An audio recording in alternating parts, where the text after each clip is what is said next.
Hello, YouTube. Happy week after Thanksgiving. I hope everyone who happens to see this during a holiday time, at least during 2021, that you had a good Thanksgiving and that wherever you are, the weather has been treating you well. But if this is something you're watching whenever, well, I hope whenever and wherever you're at that things are going well for you. I wanted to take a few moments and just kind of recap sort of an important thing I did just recently, and that is I took 9 consecutive days off from driving, from being on the road, from working in any capacity, and it was wonderful. I didn't realize how badly I needed a break from the road, from my truck, and from the industry, and from just work in general until I got home, parked the truck. Well, I got back to my home area of Chicago, delivered my last load. It was a drop and hook situation, so I dropped my loaded trailer in the yard for the customer, picked up an empty trailer for the company that I'm currently leased on with, and then brought that empty back to base to be nice, just because, why not? Funny thing is, it was still there when I went back to get a new trailer a week and a half later, so I don't know what was going on, but, it was there.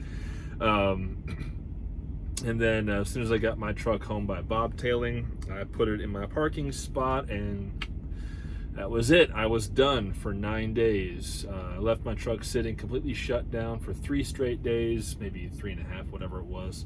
And then I went back to it just to make sure it was okay, batteries are still all right.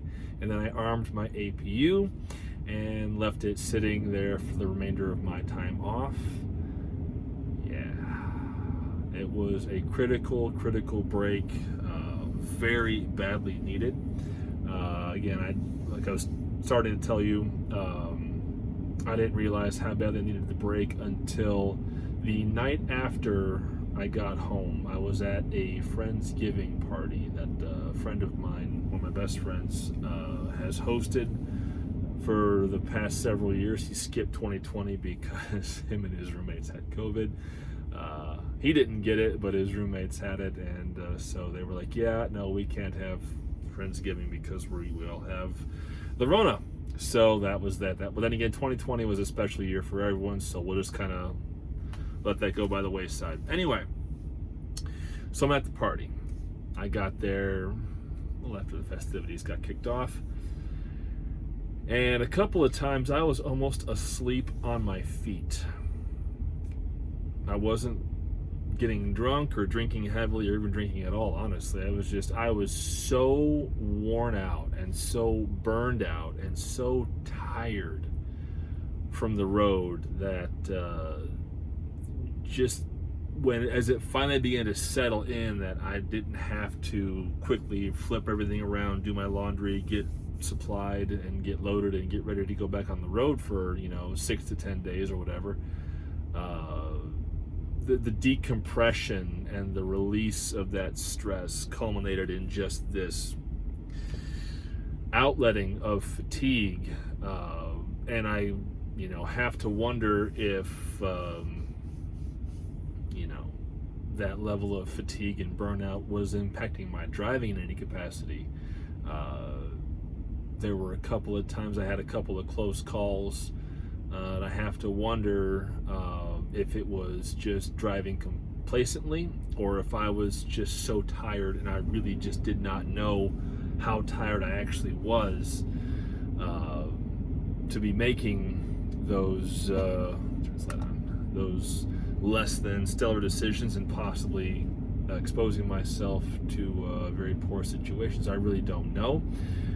All I do know is that with the holidays coming up, with Christmas coming up more specifically, we've already cleared Thanksgiving, we've got Christmas and New Year's up next. I'm planning to take multiple days off for each holiday rather than trying to work through them or anything of that nature, just because it is that time of year when it is good to be home, good to be with family, good to be off the roads, especially if it begins to drop that feathery white goodness that everyone hates this time of year when they're driving, at least from the sky.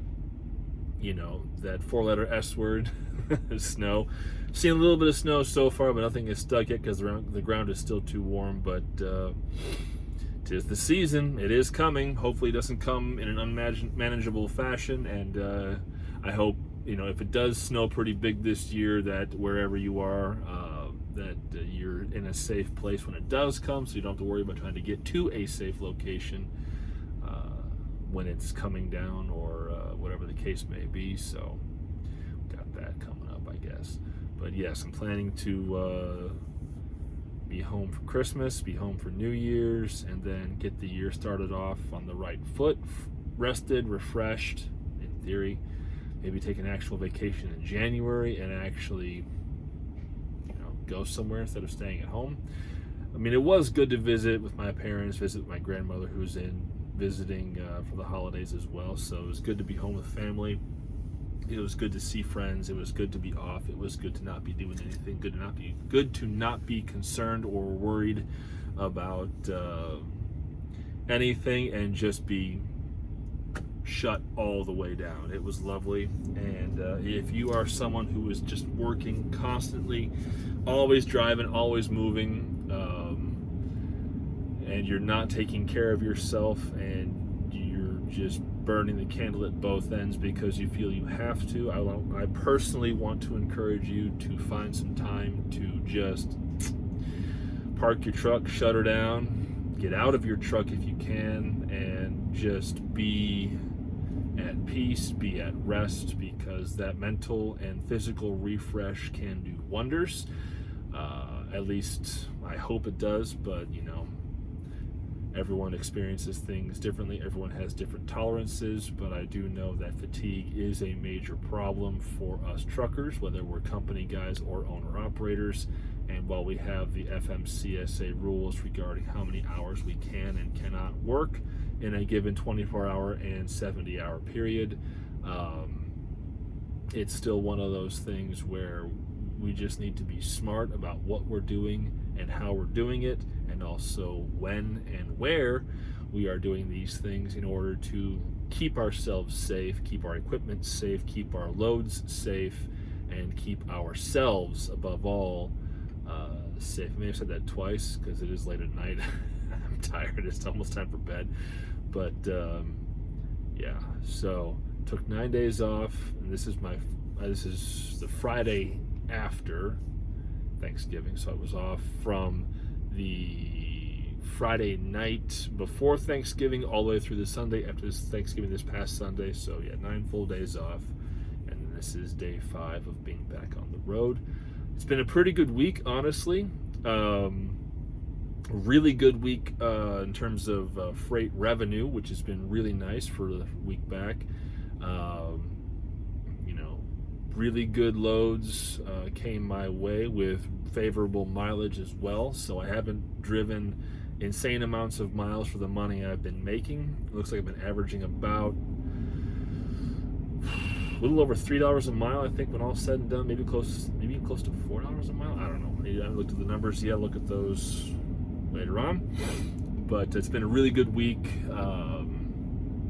so really can't say bad about what's been going on.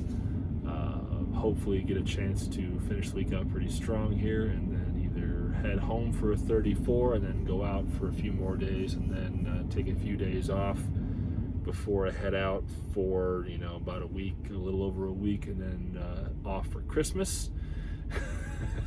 And somehow I got to figure out my Christmas shopping list and get presents bought. Probably like the rest of us do, rely on Amazon to do the packaging and shipping for me.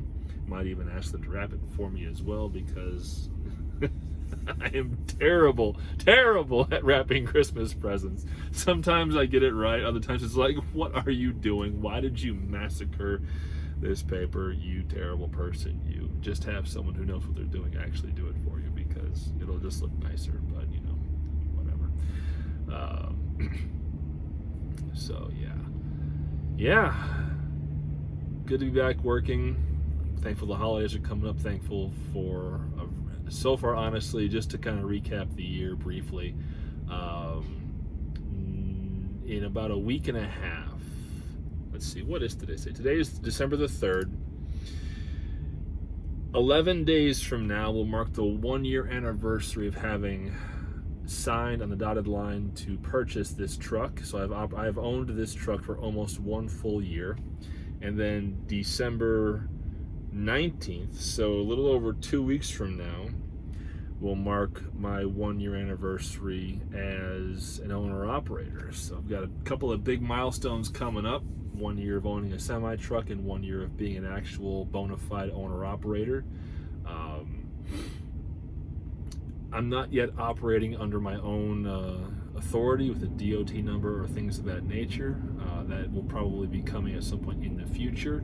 But as someone who has operated under a lease contract for a mega carrier and also a much smaller but better paying carrier, it has honestly been a year full of lessons, a year full of successes, and a year loaded with the occasional manageable failure, meaning parts, equipment, issues, mechanical problems with the truck, things that I knew would be coming, but did not know what way, shape, or form they would be arriving when they did come. So I was able, thankfully, to walk into this endeavor with my eyes pretty well open.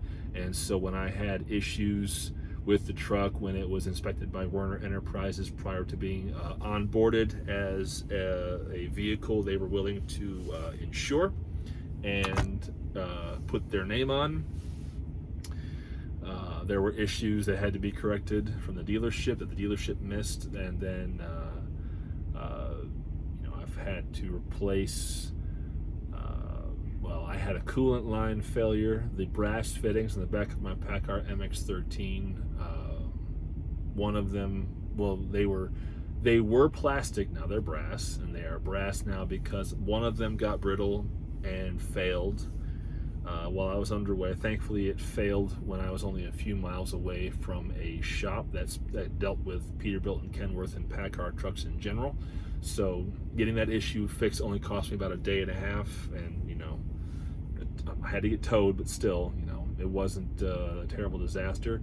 And then that shop visit led to the discovery of the rear drive line was slipping because the U-joint, the tech said there was the U-joint that was going bad and needed to be serviced, but turned out when they pulled it apart, it was the differential core was actually the culprit. So I had to have my differential core entirely replaced, and now that drive line is solid, which is really nice. And of course, when that happened, it was out of warranty, so I had to pay for it. So I spent about $5,000 on this truck in March. I got about $1,000 of it back thanks to the credit for the core that I had to order for the replacement differential core. That was fun, but it was a learning experience. And then in May, my exhaust bellows went bad. I had a hole in them, something like that. I noticed smoke coming out of my truck engine compartment when I was underway, and I was like, this is not good news. Thankfully, I was in Memphis area, and I was able to get to the Kenworth shop down there, get that sorted out. And that was under warranty, blessedly. But while I was there, I had them replace the differential. I'm sorry, the differential, that was done in March. The rear axle temp sensor. The wires to it had broken, and I'm like, well, I'm here getting this service. It's under warranty. This part's not under warranty, but I need these wires replaced because I need to make sure this sensor is communicating with the computer. I need to know what's going on back there just in case of disaster. Is what the sensor is there for. So I had that replaced. That was only $450 or whatever it was. Then I did my steer tires once, and then I had to do another steer tire again because it picked up a screwdriver shaft, I'm sorry, and because I didn't know this, but when you have a puncture in a steer tire, it cannot be patched. It must be replaced entirely. So that was very sad because I had just spent $1,600 on those tires, and I had to spend whatever it was $800 to replace one of them. That was really really unfortunate, but you do what you got to do. So what else have I done? I had my batteries replaced because one of them was going bad. I didn't realize it, but I was like, yeah, let's just get them all sorted out. I've had one airbag replaced. Need to have another one replaced before the year is out. I've had one of my sleeper shock absorber assemblies, not the actual airbag itself, but the actual solid shock absorber. One of those blew. Had that replaced. And I bought a second one just to have a spare in case the other one goes out on me. Had the oil changed a couple of times, replaced the air filters a few times, both the main and the cabin air filters. A lot of maintenance. Oh, belts. Had my belts done back in February. Probably should do them again coming up here pretty soon. I haven't figured out yet. I need to refresh myself on how long the primary serpentine and the water pump belts will last. I forget if it's 100,000 miles or 80,000 or 200,000 miles. So it's one of those things where, better get that checked out. They look okay, but one of those things where I'm not sure if my mileage is coming up on me to get them replaced, or if they can go out longer yet. But I might have them done anyway, just as a peace of mind thing. So, but yeah, a year's an owner operator. Showed a profit. Did not have a loss this year, which means I'm going to owe the tax man quite a bit, unfortunately. Not looking forward to that first big tax bill, when I file my whole year's return. My quarterly taxes have been okay-ish. Haven't enjoyed writing those checks, but you do what you got to do. It's just the cost of doing business, paying the tax man. If the taxes have been manageable, thankfully, just because I've been fortunate to fuel in higher fuel tax states, so my IFTA taxes have not been huge numbers, which has been very good. I think one quarter it was like $16. I think the last quarter it was, what was it, like 50, 60 bucks? I don't know. It wasn't bad. Like, whatever. I can write that check. It's not a big deal. Not sure what this quarter's at the tax is going to be, but I'll find out when they actually send me the summary. Anyway, so yeah, been an owner operator for a year, almost. It's been a very good year. A year of learning, a lot of learning. Anyone who watches this video down the line, I know I'm rambling quite a bit, but I want to kind of close with this. If you are someone who is looking to become an owner operator, do your homework first. Research the truck options available to you. Research the maintenance requirements on those trucks, because that will play a huge role in the truck you elect to purchase. I went with Kenworth for my very first truck as an owner-operator because I had a Freightliner Cascadia, one of the new body styles, for 14 months as a company driver for Werner Enterprises. Great truck, but they call them freight shakers for a reason. And while it handled beautifully in tight spaces, and rarely did I have an issue getting it into a spot for delivery or to park. There were a number of times when I got out of that truck and I felt like I'd been rattled to pieces. The Kenworth T680 that I've been driving, that I've owned for almost a full year now, has been very good to me, especially after I had the driver's seat replaced. I forgot about that.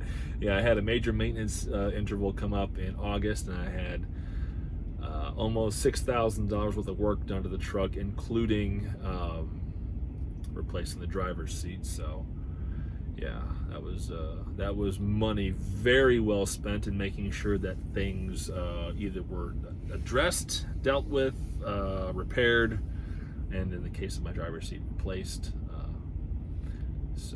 But yeah, that's the one downside of owning and operating a Kenworth or a Peterbilt vehicle, is that you need to know where you can get it serviced. If you have a Freightliner, you do have the advantage in maintenance, because NETA or Petra with a shop, which is most of them, are authorized Freightliner service points. So warranty work, I believe, can be done there, and they will almost always have Freightliner parts.